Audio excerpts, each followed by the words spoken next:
Hello and welcome to Sevier Strategy, your automotive podcast. I'm your host, John Sevier. And I am your co-host, Sarah Moore. And today, we've started off this podcast series.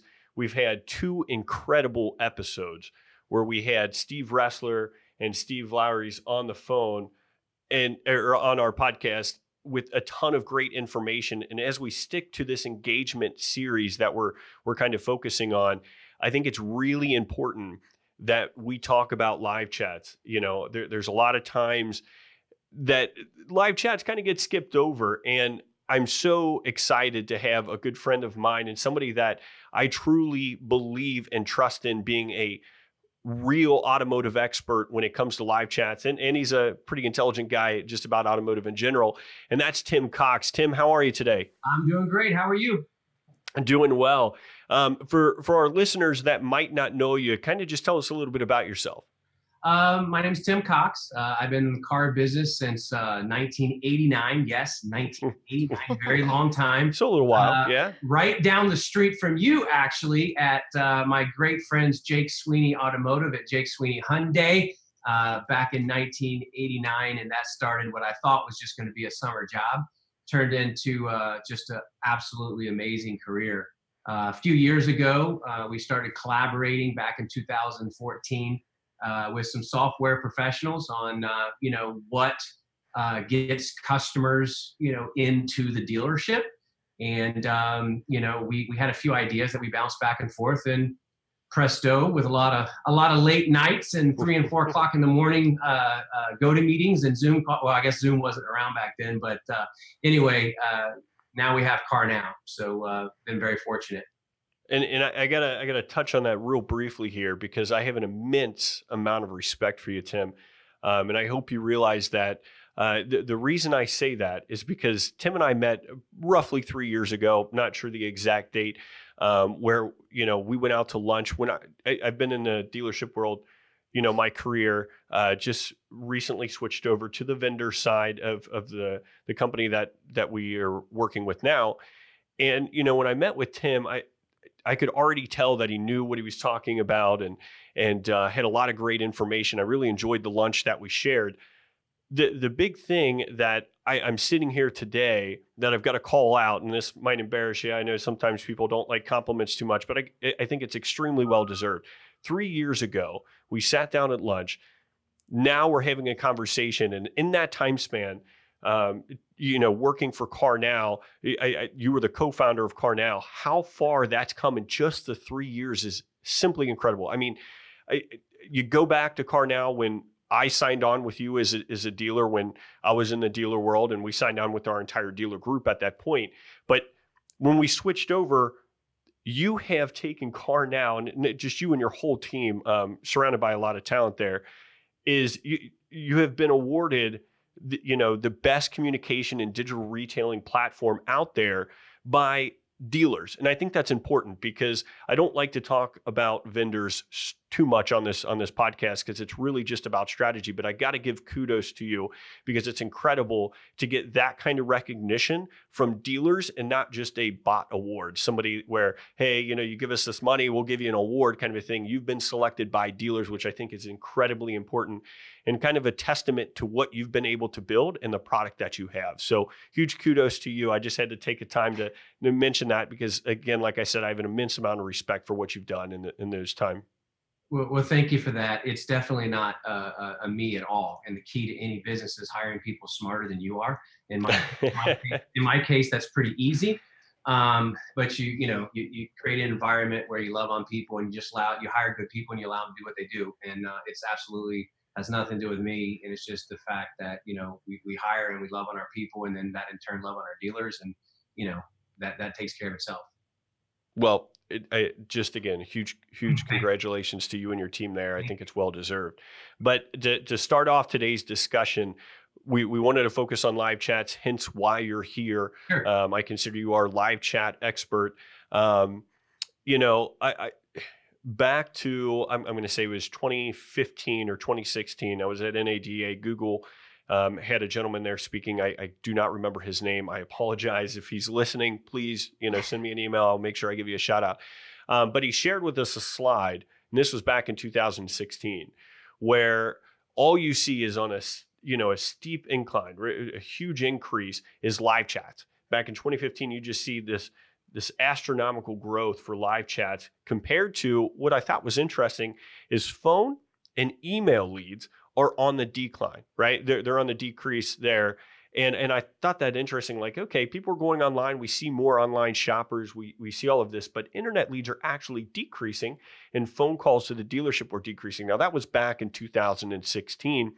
Fast forward to even 2018, we see JD Power kind of put something out that says, I believe it's 87%. They expected the growth in this coming year, so to 2019, of live chats to grow by 87%. And the reason that's so important is too many times do we have a discussion on a BDC or internet sales or just communication in general with a dealership, and we talk about internet leads, we talk about phone ups. But the thing that, a lot of people leave out of that conversation is live chats. And it's so incredibly important. And it's such a powerful tool to communicate with your customers. Is that something you still see today, Tim? I mean, you have access to millions of chats. Are you seeing an increase in live chats? 100%. Because we as car guys, right? We try to think, we think of things as car guys, and we need to think of things as how we want to shop and how we want to do things. People, driving sales put out a study several years back that said 99% of all car shoppers today expected to have a bad experience, right? 56% said, out of that 99, 56% said that they buy a car more often if they had a better experience. That's why people aren't calling. I mean, yes, they're calling, especially with the pre-owned. Hey, is this still available? That type of thing. But more and more people are just sending texts, sending chats. Think about the way we behave. All three of us sitting here on this podcast. We can send a text or a chat, wait for a response, and go about our day. We don't want to talk initially to that salesperson, the big bad wolf salesperson, right? So that's why it's so important to what we call setting the tone in your dealership. Setting the tone. Think about email. The reason email is down is how many times do you actually check your email through the day? But every time you get a text or a chat, you're looking at it immediately, right? So that's what we're seeing. It's not rocket science. It's just facts on how consumers are shopping, and then meeting them as a dealership, meeting them where they're at and how they want to communicate, and just making your dealership differentiated to where that customer comes into your store. So I'm gonna circle back to this podcast in a couple of years. It's been 3 years since we've met, and I want to use this podcast as a reference. So I'm going to put you on the spot now. In 3 years' time from today, do you expect live chats to be the predominantly or to be predominant in the space of no longer we're talking about internet leads as much as we are how are you communicating online with your customer? Live chats being the lion's share of our interactions with the customers, more so than phone or internet leads. Well, if you couple that, if you partner that with text, I would say yes. So it's a different part. The person that's going to reach out and text, even in our call center, we actually color that different because that customer's behavior is going to be a little different than if they're on a chat. A chat is going to be more responsive. They're going to want information now. A text, when you text, you might text and then put your phone down. So when you partner the two together, unequivocally, I do believe that with some other added things like maybe voice over IP, click to call if they do want to have that conversation. But yes, I do believe within 3 years, but even sooner than that, because we're seeing it. We're seeing the traction, and we're seeing the dealers that we're getting 100 chats a month. Those are going to 130 and 140. That could be to their AdWords camp. It could be a lot of different things going into that. But just as a whole, each dealer is seeing more and more chats and text. May I say, almost month over month. And it's important then, I think we can all realize and agree with you that, live chats are growing, right? Just to what extent. The problem that kind of creates for us is we're still having the discussion on email, right? We're still discussing email best practices. Not that they're not important. Don't get me wrong. Subject lines are important of getting that out there, avoiding spam filters. But that is a large part of the conversation. Videos come into the space, years and years ago, and we're still trying to work with dealers to get them to implement video in their dealership, and we all agree that it works.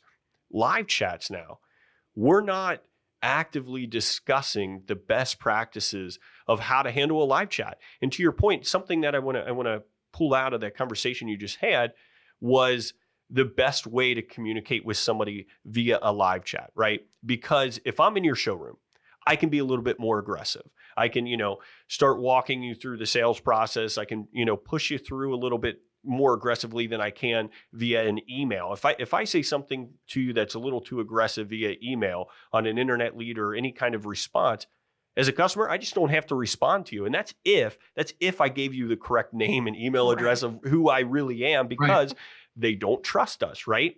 And so that is a different type of communication. I'm not going to say the same thing to a customer face to face as I am on an email or even a phone call or on a video or a text message. And it's important that you separated those two, and I'm glad that you did. So is there any best practices that you can kind of share with our listeners of, you see millions and millions of chats. Is there any takeaways, any best practices for our listeners that you can kind of share that we can implement in our live chat strategy or how we communicate with our customers via live chat? Absolutely. I'm going to start with 3 words. And if you apply these 3 words, I want to give you something that any dealer, without spending any money at all or buying any product, that if any dealer listening can apply these 3 words in every single thing that they do, they will absolutely increase sales and increase their bottom line immediately. And that is set the tone. Set the tone. Whether that customer, like you said, respect the way that customer, whether they emailed you, texted you, chatted with you, however, we're talking about chat and we're talking about tech, set the tone. I tell people all the time until I'm blue in the face, and people that have heard me speak before, maybe they're a little sick over hearing it. I'm going to continue to preach it because it is so true. We talk about having an Amazon experience. Guys, we're never going to have a one-click buy a car experience. I don't believe that. I think we're moving that way. We have an amazing, very highly awarded digital retailing product as well.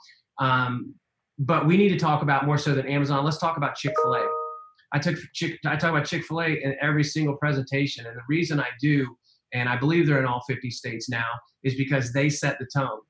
Why do we pay so much? Why do we wrap around the building? Because not only is it the same meal every time that happens to be amazing, it's how may I serve you? It's my pleasure. And oh, by the way, they're the most profitable. I had the privilege of meeting actually Dan Cathy 2 weeks ago and hanging out with him for a little bit. So that was kind of a highlight. And I told him, I'm like, look, what you've done to the fast food space, I'm trying to tell automotive dealers all across the country, this isn't rocket science, guys. People are people, and it's reciprocal. They're already expecting to have a bad experience, driving sales says. So what happens if we say, thank you so much for coming into ABC Toyota. How may I serve you? Wait a minute, it's my pleasure. You can call it cheesy, watch your numbers. Setting that tone. You're talking about video with CRMs like DriveCentric and others. Google says this. You want another takeaway? Start sending video in every single chat, every single text. Make sure that you have the ability to do so. Google says if you send a video to a customer, the customer is 63% more likely to go to the dealership that sends them a video. Why in the world would we not set the tone every single time? It's my pleasure. And oh, by the way, here's a nugget. Ask permission. Mr. Customer, even on sales phone calls, turning those into chats and texts because it's immediate, right? Mr. Customer, absolutely, I have that CPO car. I've got a beautiful walk-around video of that. Do I have your permission to send that directly to your phone? I'm seeing your cell phone number is XYZ. Can I go ahead and send that to you? Embracing that conversation, setting the tone, making sure that you set yourself different and set yourself apart. And guys, it happens I dare you to try it. Set the tone. It's my pleasure. Have a servant. It is reciprocal. Think about when we buy something. If we were shopping for something and someone said, well, my manager's not here right now, I'll get back with you. Give me your name and number. You might put your name and number in, and some companies count those as leads and everybody pats themselves on the back. But then you go to the next dealership or the next store, and when that customer or that experience is better and they give you your information, that's where you're going to purchase your item or purchase your car. So that's what we preach all over the country. And it's just back to basics. You just need to make sure that you have the tools on your website to be able to send those videos, accept those things back and forth, and create that experience and set the tone in every single way, every single thing that you're doing in your store. I think that's important. Something, I'm going to write down here in big capital letters is set the tone. I love Set that. the tone. Yeah. Once we set the tone, Tim, once we, initiate that, we set the tone, we add those pleasantries. Is there anything else that you can kind of share, maybe that you've seen successful at any dealership that's currently on your product or that's dealing with you, that they've implemented in their dealership via live chat or any other type of communicational platform, and it's been successful for them? 1,000%. I was just hanging, my job now that we've grown, I love what I do. I get the privilege of going, because I love this business. I love this car business of ours, right? And I get the privilege of going all across the country. Delta loves me, but I get all across the country being able to just sit and listen. I listen a lot of times more than I speak, because then I can help dealers that aren't competing with each other all across the country. I had one of those conversations just a few days ago with Jason Scott, who's the general manager of North Charleston Toyota in South Carolina, and was just, they had another product and doing some other things, and they replaced them. And he was telling me with us, and he was telling me the pros and cons. When someone says, "Hey, your product's great," and and it's better than this one, I don't want to get into that. I want to know why. What are you seeing? But one thing that he actually did in setting his tone is he actually looked at how many, believe it or not, emojis and ha-has, Love emojis, LOLs, OMGs. Believe it or not, sounds crazy.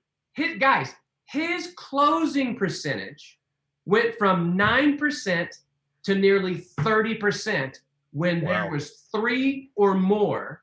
Facts trump feelings. I'm only bringing you facts today. Mm-hmm. I love it. Facts trump feelings. I love data. Only near 30%, Understatement. 3 times higher closing when he sent 3 or more emojis and OMG. Now listen, you can't say, "Welcome to my Toyota store, OMG," right? I mean, you can't just put it all, get it all out in one. Absolutely, ha, ha, but I've been how are informed you? by my kids, since I'm an old man now and an official empty nester, but that's a whole other conversation, that LOL is old dad. It's haha now. So when you send several ha-has, it sounds silly again, guys. It's all about being personable. They wrote it in a book a long time ago. Mm-hmm. Treat others the way you want to be treated. And when we do that, when we set the tone, when we speak, when we communicate how people speak every single day anyway. You're right. You've got this wall up that whether it's the BDC or the car guy, that they're going to get, a plaid jacket and throw their keys on the roof. And when we change that immediately and we send those emojis, we're making them comfortable. And then we send them, as Cardone said, back in the 90s, listening to my cassette Cardone tapes, information overload, right? When we're doing that, it's not magic. People come into our store. That's why lead to close rates are so important. That's the only number, quite frankly, we're going to look at CarNow is lead to close. Clicks and uniques, all that stuff has a place, but how many people actually went from lead to actually purchase a vehicle in your store? And all these things, all these differentiators, all these tone setters, right, lead up to our ultimate goal is selling a car, servicing a car, and having a satisfied customer. I couldn't agree more with everything you said. And it's funny now, this is the 3rd episode, the first episode being with, Steve Ressler on engagement and videos and, that gifts. And then, we talk about phone calls and every time the same thing keeps getting brought up, to your point, which is be personable, be yourself. People don't want to deal with you when it seems very transactional, right? Yeah. When you're a robot, they just feel that they're another number, another customer to you. They don't feel unique. But when you take a second to send a GIF or to communicate with an emoji, I mean, it just throws people off because they're so used to dealing with these autoresponders that are professionally well written. I mean, they look nice. They look, same thing with e-brochure sometimes. They look wonderful. I mean, it's a well put together marketing brochure.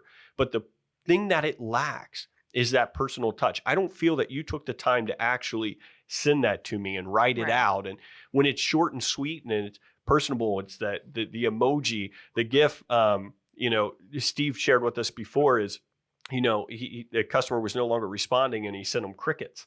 And the customer finally responded back. And the first thing they said back was LOL at that point, just because they're like, okay, you got me. That was kind of funny. And it initiated that conversation back because of the rapport that it builds, and it keeps things personable. So I think it's very interesting that you point that out. Yeah, it's really important that you take that step and go above and beyond to make sure that they feel comfortable with you.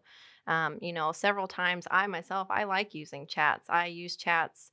I think for one, using phone companies and bills are the most stressful thing. So when I can't get on the phone and I need like a support now, and it's just easy for me for access purposes, knowing that I'm getting a response that isn't like, how are you? What can I help you with? Something that's more unique and transcribed to me and someone I can actually talk to and get a hold of later on if I need to is definitely beneficial. And a lot of times, some dealerships have taken the approach of don't give any information unless you get information from them, period. Because if you answer that question, then bye, they're gone. We don't have any way of contacting them. Do you feel that that's important in a chat situation? Or do you feel that answering all their questions and then being like, hey, now that we've provided this to you, I can make sure that this is pulled up for you specifically? Or what would you recommend in those situations? Again, information overload. Yes. So sending them, if they ask for a black Camry, we're going to send them 3 black Camrys, if it's a pre-owned, giving the guys, people are reciprocal. Okay. So if you give them something, they're going to give you something back. I can come up to you guys both in this room and say, hey, how you guys doing? Or I could say, oh, I am so excited that I'm on the show, man. Thank you so much, God. I can't believe what you're doing. Look, I basically said the same thing, but you received it differently, right? We don't need to, sometimes we don't have to be the smartest guy in the room. If every dealer, every person, every BDC manager listening to this right now, go through an exercise with me right now. Take off, and I put my phone in the other room so it wouldn't ring. If you take your phone out right now and look at the text messages and that you've had with your friends and family right now, are there huge paragraphs? Unless you're maybe fighting with someone. I'm so sorry. I can't believe. No. Might not be a good example. If I look at my wife's text message right now, I'm pretty sure it's in paragraph form. Right. Yeah, I'm in a little bit of trouble right now. When we communicate back and forth, if everybody listening right now looks at their phone, why do we want to do it anything different? Thank you for calling ABC Honda. ABC Honda, we are the highest volume Honda dealer in any other state in tri-state area. We've been in business for 32 years. No one cares. Answer my question. Just answer my question. It's amazing what happens. Sometimes even it's constant training. Look, are we perfect? Absolutely not. No company's perfect.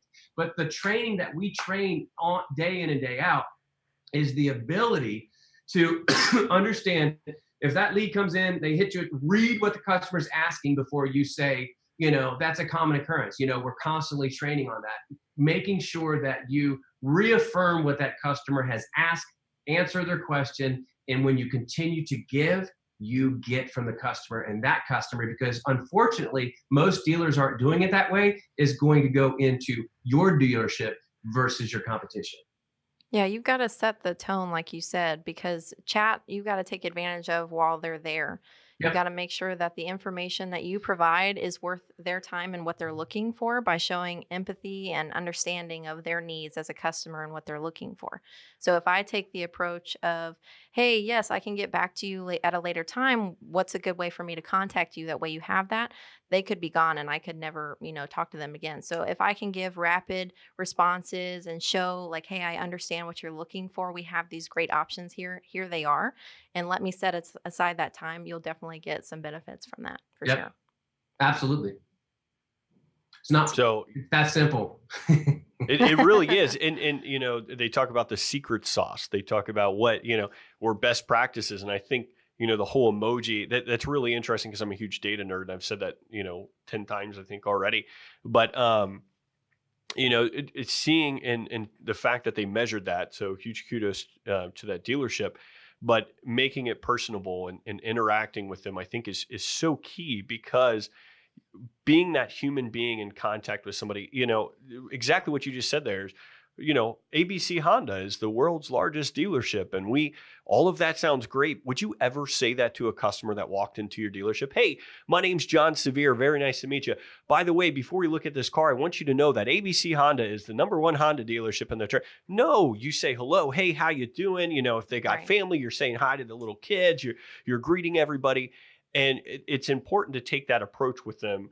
On these other platforms, and I think it goes unlooked. And the other aspect that I want to point out is too often I've seen over the years, it's gotten better, but I've seen a lot of training, a lot of word scripts and everything that's out there that makes everything convenient for the dealer, right?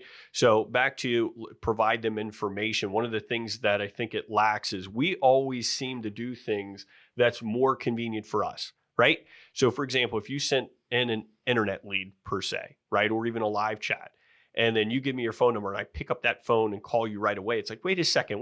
That's not how they're communicating with you right now. I'm communicating with you via live chat right now. I'm communicating with you via email. That's the way I want to talk to you. If I wanted to discuss things over the phone with you at this point, I'd have picked up the phone and called you, but this is the way I do that. And a lot of times we train to do what's more convenient for us, right? It's easier for me, absolutely, as a dealer, to pick up the phone and have an easy conversation with you and get it all out at once, right? I don't have to worry about grammatical errors or anything like that, which I still don't think are a bad thing. But we communicate way too often, and we train to communicate way too often of what's most convenient for us as a dealer and not the consumer. And so you see things pop up. Even there's a lot of companies out there that use Facebook Messenger, or you go online, I see your Facebook Marketplace, I chat in, and what do they get? They get a bot. They get here are your 3 questions that you can ask, or here are the 3 things that you can select, and it's like a logic bot. They click it and it gives them an answer, and then they click another one, it's like a help section. No one ever uses that, right? And we got to get back to doing and communicating with the customer the way they want to be communicated with. And I think it's important that we discuss live chats. That's why I wanted to have you on the podcast today, because as a growing segment, I think people still aren't discussing live chats enough. It's not being brought up in conversation as much as it should. We're still talking about email. We're still talking about phones. We're still, finally getting into video, and we understand the importance of video, but texting that video is still an option. Text and live chats are growing, and we need to do something about it. And the information that you provided today, I think, is a step in that right direction. Is there anything else, Tim, that you can kind of share with us, since you get to see that big picture? You see thousands or millions of different chats. Is there anything else you could kind of share with us as a takeaway for our listeners of things that they should absolutely be doing with live chats? Well, I think setting the tone is key, and making sure. And I got that written down in big caps, underlined. It's all right here. I love it. And if you do that, everything else is going to take care of itself. I will just leave you with this. Again, I want to just bring dealers and bring people that I'm privileged to have the opportunity to communicate with, not what Tim Cox thinks, but what is actually happening in the space. An article that I provide every time I have the ability to speak in front of a group of people. It's not an article, but it's just a stat. And it's 2018 top 10 used vehicle retailers in the country last year. Number 1 was CarMax. I believe it was 721,000, 2.5 times more than number 2, which was Penske. And then number 7, 8, 9, 10. Yeah, number 8 was Carvana at 94,104. They're going to double that this year. Guys, we bought a car on Carvana. It's not 100% online. And I'm not going to get into all of that. Both companies are doing a fabulous job of doing one thing. Neither one of them are selling cars. We've got to look, we need analytics, and we need to look at attribution, and we need to geofence, and we need to look at unique visitors, and we need to do all the things that constitutes our digital strategy with our dealership. But if we just start, going back to the basics, the reason those companies are successful is because they're not selling cars, guys. They're selling an experience. And it's not going to take long, like obviously Chick-fil-A knows firsthand. It's not going to take long when you truly indoctrinate that in every fiber in the beautiful tapestry that is your dealership, that when every phone call is, it's my pleasure, and you truly serve your people, and you truly, therefore, they serve your customers. It's not going to take long for those people to go to their schools and to their churches and their groups and say, I can't believe I was expecting this, but this happened. I had a text, I had a chat, whatever it is, however people are communicating with you, when you set the tone that way, it's going to get around very, very quickly, especially in your community. So that's what I would love to lead with you, is understanding that we're not in the car business anymore. Yes, we need to look at other things, but we are in the people business. And when we treat people the way we're treated, by setting the tone, by doing all the things that we've discussed on this phone call, you are going to see incremental growth immediately. I couldn't agree more. Agreed. I could not agree more. I think you are spot on when you mention that. And it's back to the same things we continue to talk about every episode. When we focus on engagement, every episode we've had so far is ringing that same tone. And hopefully, I with our listeners, I want this to really sink in. I want it to be something that you walk away and be like, okay, listen, if we have 3 experts on here talking about engagement strategies via, email, text, video, phone, now live chat. I mean, we're hitting pretty much all spectrums at this point, and they all are pretty much saying the same thing. They're different and they're unique in their own ways, and they're definitely an integral part of a successful dealer. But the underlying tone of being personable and communicating with the customer the way they want to be communicated with, and being a customer-centric dealership, is the underlying tone in every single communication type. And I want to repeat that, just as I wrote down here and put it in big cap letters and underlined it and put an asterisk next to it, of set the tone, which I love. And thank you so much for sharing with us today. No problem. Thank you. Thank you for having me. Absolutely. Yeah, absolutely. Thank you. And for everyone that is listening to this podcast currently, please remember to share and subscribe. That way we can continue to bring you more of these podcasts and information. And also, we have a YouTube channel, so you can share and subscribe there as well. And below the comment section there and of the podcast directly, please leave any questions that you may have, or any topic suggestions that we can bring to you in the upcoming weeks. Thanks so much. Thank you so much.